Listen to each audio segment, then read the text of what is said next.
Está con nosotros César Ozaeta, director de ventas para España de Nordea. César, buenos días. ¿Qué tal? Muy buenos días, José. Bueno, ¿cuál es vuestra visión de mercados? ¿En qué activos ahora mismo veis más valor? Con un detalle, IBEX 35, 0,60% ya en positivo en el año. Es una de las claves también de intentar entender la renta variable, ¿no?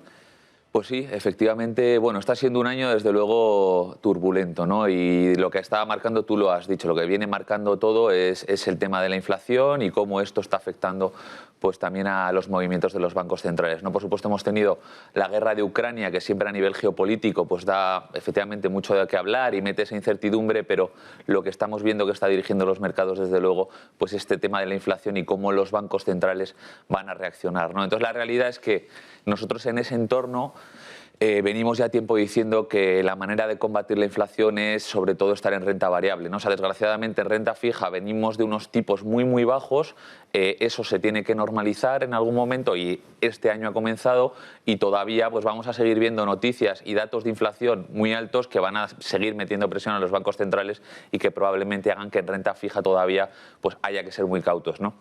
Renta variable, pues también hay que ser un poco selectivos, ¿no? O sea, al final hemos vivido 5 años muy buenos donde ha habido pues una serie de, digamos, de temáticas o de estilos que lo han hecho muy bien.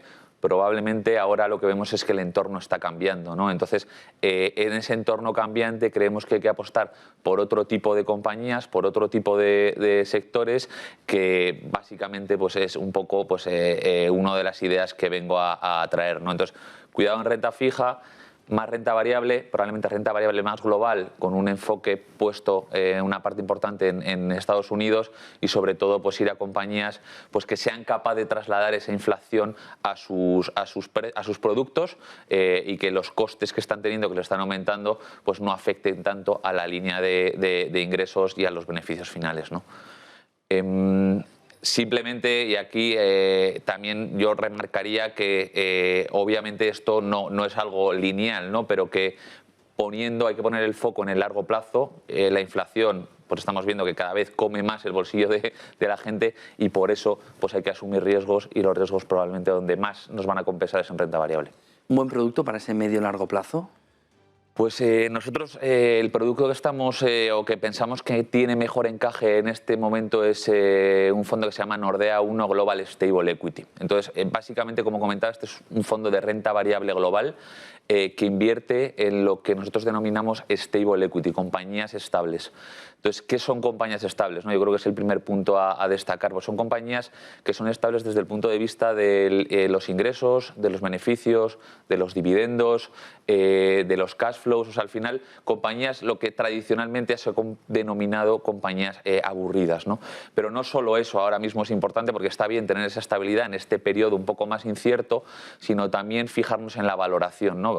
Comprarlo, por así decirlo, a unos precios razonables, ¿no? Hemos visto cómo estos últimos años muchas compañías pues, que crecían mucho se han despendolado en precios, ¿no? Pues ahora precisamente es lo que creemos que es el entorno para compañías pues, más, digamos, aburridas, pero que están a unos precios, se han quedado a unos precios muy razonables, ¿no? Para eso básicamente lo que... ¿Eso significa más value? Eso significa más value, pero hay que tener cuidado porque dentro del value muchas veces se identifican muchos sectores, pues como puede ser, por ejemplo, el sector financiero o el sector energético, y esas compañías no cuentan con esas características de estabilidad, ¿no? Normalmente el beneficio, hemos visto cómo los bancos pues, dotan provisiones, desdotan, es mucho más volátil ese beneficio, ¿no? Entonces, al final, se trata de compañías value, pero con un perfil de calidad importante y sobre todo también con un perfil de baja volatilidad en el precio que es interesante, ¿no? Entonces, básicamente lo que hacemos es un poco un análisis más cuantitativo primero, con esos filtros de estabilidad, y luego ya construimos la cartera. Se nos quedan unos 300 nombres, seleccionamos 100 nombres de manera diversificada, de manera, como decía, global, en diferentes sectores, pero sobre todo con ese enfoque un poco de estabilidad, diversificación y una valoración atractiva, ¿no? Que creemos que es ahora un poco el tipo de compañía que hay que tener. ¿Cuál es la distribución geográfica y también sectorial? Pues bueno, como comentaba, la parte geográfica principalmente tenemos 2/3 en Estados Unidos y Canadá. Y luego se distribuye más o menos un 10% en Japón y el resto, que sería pues un 20% en Europa, ¿no? Al final, nosotros donde más encontramos esas compañías estables es en la parte americana, primero porque son compañías que tienen normalmente más histórico. O sea, para nosotros, para poder hacer esto es importante tener datos y por lo tanto queremos compañías que hayan vivido muchos periodos de, por así decirlo, de mercados, de caídas, de inflación y demás, y es en Estados Unidos donde más encontramos este tipo de compañías.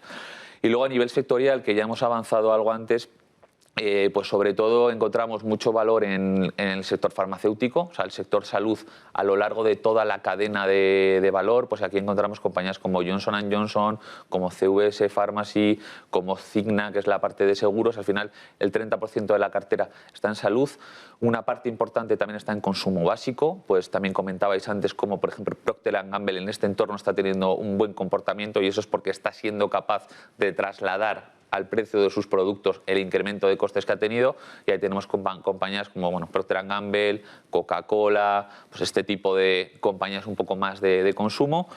Y luego sector, por ejemplo, de telecomunicaciones, ¿no? O sea, al final todos los días estamos utilizando redes, estamos utilizando pues el sector y se ha quedado tremendamente barato y tiene unos cash flows muy estables, ¿no? Pues por lo tanto, pues las compañías, pues tenemos por ejemplo la teleco japonesa, AT&T, pues al final, como digo, compañías grandes con mucho histórico, estables en sus beneficios y que se han quedado muy baratas, ¿no? Entonces, esta es un poco la idea del fondo. Si vemos un poco los sectores que no tenemos, pues como decía, no tenemos mucho financiero, no tenemos energía y luego tenemos también bastante menos que el índice en tecnología, ¿no? Es verdad que la tecnología ha sido un sector que lo ha hecho muy bien estos últimos años, pero en este entorno pues va a ser más complicado, pues si los tipos de interés suben, ese descuento de los beneficios futuros de estas compañías pues va a ser menor, ¿no? Entonces, sobre todo tenemos una tecnología que es un poco más all technology, ¿no? Pues las Cisco, las IBM, las Oracle, pues compañías que, como digo, estos no tienen grandes crecimientos, pero que sí que son muy estables en el tipo de ingresos que tienen. ¿Datos de rentabilidad y riesgo del fondo? Pues este es un fondo que tiene ya histórico desde el año 2006, o sea que, como decía antes, es una estrategia bastante probada. La realidad es que los últimos, por coger un periodo pues, cerrado 10 años, el fondo ha dado una rentabilidad del 11% anualizada, pero sobre todo reduciendo la volatilidad del índice en un 20%, ¿no? O sea, al final es un tipo de compañía que es defensiva, es un tipo de compañía que cuando los mercados caen tiende a hacerlo bien, ¿no? Por lo tanto, es un fondo que cuando más o menos tenemos estimado que cuando hay caídas de mercado captura 2/3 de la caída y sin embargo capturamos un 85% de la subida, ¿no? Por lo tanto, esa convexidad es interesante.